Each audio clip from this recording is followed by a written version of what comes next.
Wanneer ons die woord fossiel noem, dan dink mense meestal aan 'n stadige, geleidelike proses oor miljoene jare, waar tydens rotslae of die as van vulkane die organisme stadig bedek en begrawe het.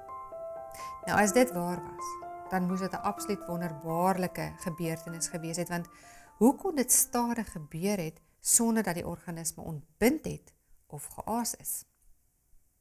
Byvoorbeeld wanneer 'n vis vandag doodgaan, hoekom verander hy nie in 'n fossiel nie? In plaas daarvan blaas hy op, dryf vir 'n rukkie, sak af tot onder en word deur aasvreters verslind dat jy net skibbes sien dryf. Daar bly basies niks van hom oor nie. Kom ons gebruik 'n groter dier as 'n voorbeeld. Die meeste bisons, Amerikaanse buffels, is slegs bietjie meer as 100 jaar gelede tot bykans algehele uitwissing gejag.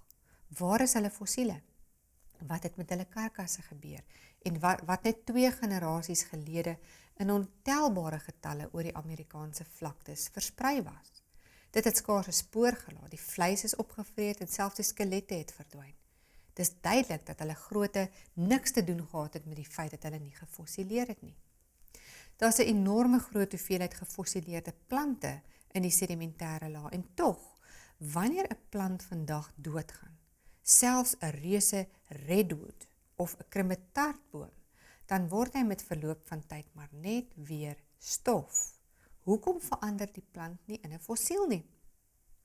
Dit verg baie spesiale omstandighede vir fossilering om te kan plaasvind. En verder, alhoewel ons letterlik miljarde fossiele in die sedimentêre strata kry, word hulle nooit meer in vandag se tyd op hierdie skaal gevorm nie. Watter toestande word dan nou eintlik benodig vir 'n fossiel om te kan vorm? 'n skielike dood, 'n skielike begrafnis en baie swaar druk.